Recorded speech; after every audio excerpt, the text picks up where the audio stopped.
Hello everyone, मैं Narendra सिरस्वा along with उड़ान आपका डेली न्यूज़ एनालिसिस में स्वागत करता हूं। फर्स्ट न्यूज़ जो है आपका एक एडिटोरियल लेके आया हूं आज मैं आपके लिए। इतिहास में पहली बार कच्चे तेल की कीमतें नकारात्मक हुई। This is very important for your GS paper third. Subject है आपका अर्थव्यवस्था और ऊर्जा सुरक्षा। फॉर प्रीलिम्स ऊर्जा सुरक्षा व कच्चे तेल की कीमतों से जुड़े फैक्ट्स।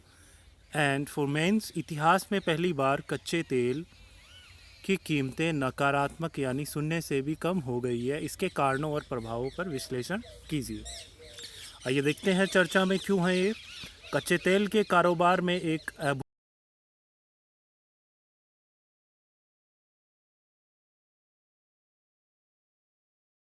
पहली बार कीमतें नकारात्मक यानी शून्य से भी कम हो गई। एक समय तो कीमत शून्य से $40 नीचे चली गई। यह गिरावट का सबसे निचला रिकॉर्ड स्तर था। कच्चे तेल की मांग घटने और स्टोरेज की कमी की वजह से तेल की कीमतों में यह गिरावट आई है। इस गिरावट के मायने यह है कि तेल उत्पादक देश अब खरीदारों को पैसे देकर तेल खरीदने की गुजारिश कर रहे हैं, क्योंकि उन्हें डर है कि अगर तेल नहीं बिका तो स्टोरेज की समस्या भी बढ़ेगी। लॉकडाउन की वजह से दुनिया भर में लोग घरों में हैं। तेल की मांग में कमी की यह भी एक बड़ी वजह है। नेक्स्ट अन्य महत्वपूर्ण तथ्य हैं जो आपके प्रीलिम्स के लिए इम्पोर्टेंट है।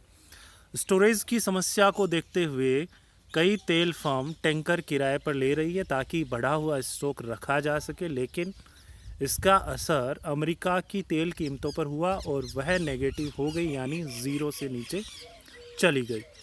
बात करें WTI की, जिसे अमेरिकी तेल का बेंचमार्क माना जाता है, में कीमतें गिरकर -$37.63 प्रति बैरल हो गई है। अमेरिकी स्टोरेज फैसिलिटी अब तेल की फीकी पड़ती चमक और मांग में कमी दोनों से परेशान है। इस गिरावट का असर दुनिया भर के तेल बाज़ारों में हुआ है।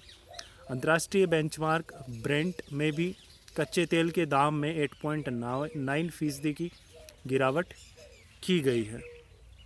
यहाँ तेल की कीमत $26 प्रति बैरल हो गई है। एक ये भी ध्यान में रखना है आपको, बैरल का भी, एक बैरल क्या होता है इसका भी आपको ध्यान रखना है। नेक्स्ट इज़ ऑयल इंडस्ट्री मांग में कमी और उत्पादकों के बीच प्रोडक्शन कम करने को लेकर छिड़ी बहस।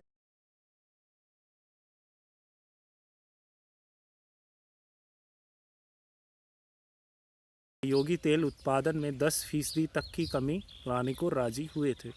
ओपेक कंट्रीज़ के बारे में भी पढ़ लेना। तेल उत्पादन में इतनी बड़ी कमी लाने को लेकर यह पहली डील थी। हालांकि कुछ विशेषज्ञों का मानना है कि तेल उत्पादन में कमी लाकर बहुत ज़्यादा मुश्किलें नहीं सुलझी।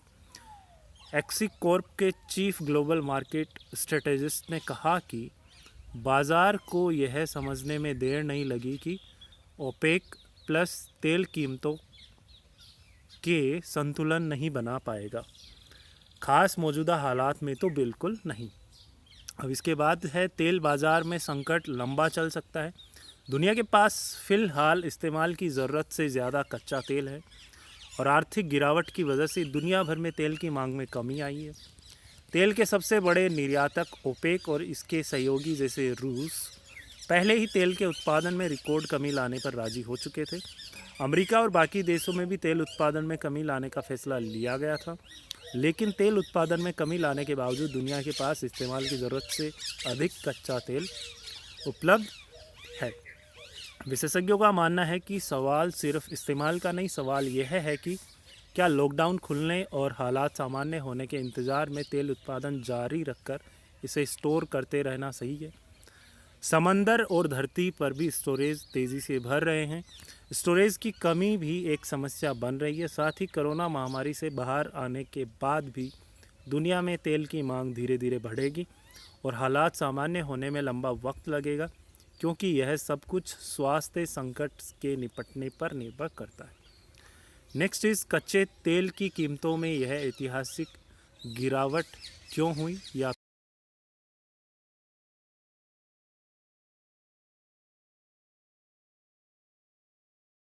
ऐसा इसलिए था क्योंकि सबसे नज़दीकी महीने का वायदा कॉन्ट्रैक्ट 20 अप्रैल को एक्सपायर हो रहा था। जो लोग फिज़िकल डिलीवरी नहीं लेना चाहते थे उन्हें एक्सपायरी से पहले इस कॉन्ट्रैक्ट में अपने सौदों को काटना पड़ा। इसलिए जो सट्टेबाज मई में डिलीवरी नहीं लेना चाहते थे उन्हें अपनी ख़रीदारी सौदे काटने के लिए उन्हें पौने भाव पर बेचना पड़ा, जिससे कीमतों में भारी गिरावट हुई। क्या यह भारी गिरावट दोबारा होगी? ऐसा शायद नहीं होगा, क्योंकि कच्चे तेल की कीमतें अभी तेज़ी बदलाव कॉन्टेगो में है। दूसरे शब्दों में आगे के महीनों के वायदा कॉन्ट्रैक्ट निकट और चालू माह के वायदा कॉन्ट्रैक्ट की तुलना में अधिक कीमतों पर चल रहे हैं। तेज़ी बदलाव तब होता है जब व्यापारिक मांग में वृद्धि का अनुमान लगाते हैं और इसलिए भविष्य में कमोडिटी की ऊंची कीमतें देने को तैयार होते हैं। ये देख सकते हैं आप एक graph, US oil prices turns negative, price पर बैरल ऑफ WTI जो नेगेटिव चला गया है, ये 2020 में देख सकते हैं। पहले ऐसी स्थिति उत्पन्न होने पर कारोबारियों ने क्या किया था?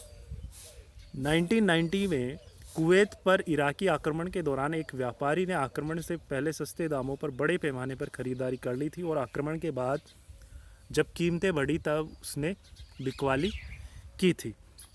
तेल को समुद्र में मौजूद टैंकरों में इकट्ठा किया गया था और काफ़ी अधिक कीमतों पर बाजार में उतारा गया था। ऐतिहासिक रूप से इन निचली कीमतों पर मांग की क्या स्थिति है? मांग धीरे धीरे और लगातार बढ़ रही है। वास्तव में 20 लाख बैरल तेल एक कच्चे तेल का परिवहन करने की क्षमता वाले बड़े मालवाहकों को साल भर तक काम पर रखने वाले अनुबंध तेजी से बढ़ रहे हैं। वॉल स्ट्रीट जर्नल की रिपोर्ट के अनुसार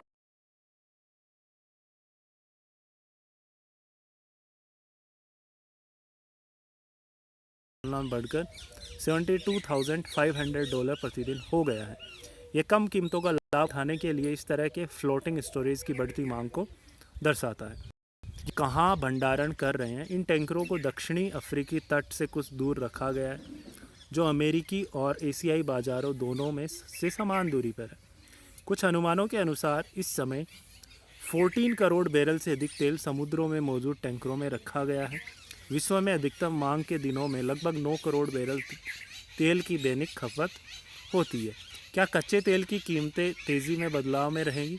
इसकी संभावनाएं अधिक है, क्योंकि कारोबारियों का अनुमान है कि जून तक मांग सुधर जाएगी, क्योंकि दुनिया भर में अब तक लॉकडाउन को हटाया जाएगा और आर्थिक गतिविधियां फिर से शुरू हो जाएगी। कारोबारियों को यह उम्मीद है कि तेल के लिए अतिरिक्त भंडारण स्थान बनाया जा सकता है। अमेरिका में भी कम कीमतों का फ़ायदा उठाकर अपने रणनीतिक भंडारण को बढ़ाने की बात कर रहा है। इससे तेल की मांग बढ़ सकती है। इस समय WTI कच्चे तेल की कीमतें तेज़ी से बदलाव में है और जून 2020 के कॉन्ट्रैक्ट के लिए $20.38 पर बैरल लेकर जुलाई 2028 के कॉन्ट्रैक्ट के लिए $50.12 पर बैरल तक जा रही है। इस बुनियादी बातों के आधार पर MCX में छोटी अवधि के लिए कच्चे तेल के जून के कॉन्ट्रैक्ट को खरीद कर मई कॉन्ट्रैक्ट को बेच सकते हैं। लंबी अवधि के लिए हम मासिक आधार पर $60 पर घाटा काटने का स्टॉप लॉस रखकर $56 के लक्ष्य के लिए $10 to $14 के दायरे में खरीदारी के सौदे कर सकते हैं।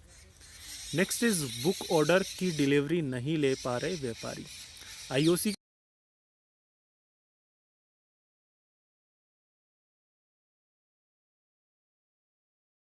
गए वे तेल को विक्रेता की तरफ से उसके भंडार में रखने के लिए उल्टा उसे भुगतान कर रहे हैं।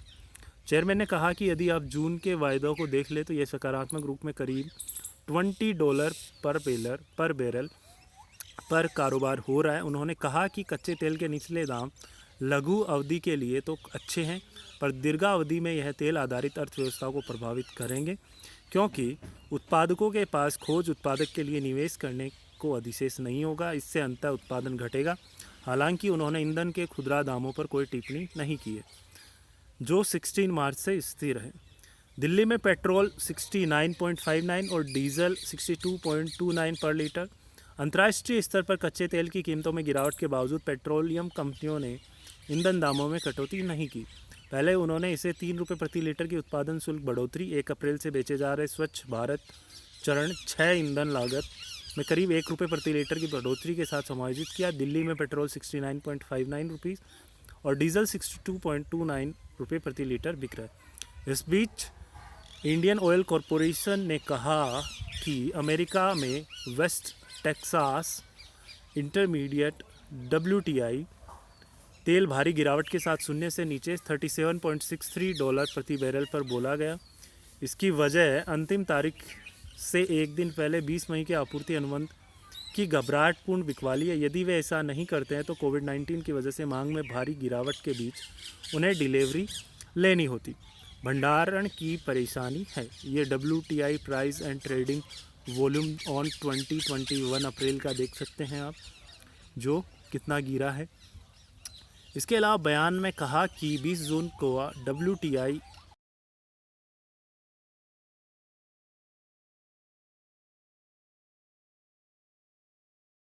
प्रति बैरल पर कारोबार कर रहे हैं। भारत में दाम का निर्धारण अलग बेंचमार्क से। Energy and environment studies gateway house के फेलो अमित भंडारी ने कहा कि नकारात्मक कीमतों का भारत में ईंधन कीमतों पर कोई सीधा असर नहीं पड़ेगा। भारत में दाम अलग बेंचमार्क से निर्धारित होते हैं, जो इस समय $25 प्रति बैरल है। ऐसे में भारत में ईंधन की खुदरा कीमतों में कमी नहीं आएगी। भारत में रिफाइनरियों के पास पहले से ही ज़रूरत से अधिक भंडार है। राष्ट्रव्यापी बंद की वजह से ईंधन की मांग में भारी गिरावट आई। ऐसे में वे अमेरिकी कच्ची तेल की खरीद नहीं कर सकती। रिफाइनरियों ने पहले ही अपना परिचालन आधा कर दिया है, क्योंकि वे पहले उत्पादित ईंधन को नहीं बेच पाई। भारत प्रतिदिन 40 लाख बैरल कच्चे तेल 1.4 अरब बैरल सालाना का आयात करता है। पिछले 5 साल के दौरान कच्चे तेल के दाम $110 प्रति बैरल से पिछले साल $50 to $60 प्रति बैरल पर आ गए। भारत को इसका लाभ हुआ, वह सार्वजनिक सेवा कार्यक्रमों में निवेश कर सका। नेक्स्ट इज कच्चे तेल के बाजार पर है नज़र सऊदी अरब। इसी बीच रियाद में मिली खबरों के अनुसार तेल निर्यातक देशों के संगठन ओपेक के प्रमुख देश सऊदी अरब ने कहा कि उसकी कच्चे तेल के बाजार पर नज़र है और वह ज़रूरत होने पर और कदम उठाने को तैयार है। सऊदी अरब की आधिकारिक प्रेस एजेंसी के अनुसार कैबिनेट ने कहा कि उसकी बाजार पर नज़र है और ज़रूरत होने पर वह ओपेक के साथ सहयोग में कदम उठाने को तैयार है। इसी बीच रियाद से मिली खबरों के अनुसार तेल निर्यातक देशों के संगठन ओपेक के प्रमुख देश सऊदी अरब ने कहा कि उसकी कच्चे तेल के बाजार पर नज़र है और वह ज़रूरत होने पर और कदम उठाने को तैयार है। Next is conclusion. Corona virus के कारण ऊर्जा की मांग तेज़ी से नीचे गई थी।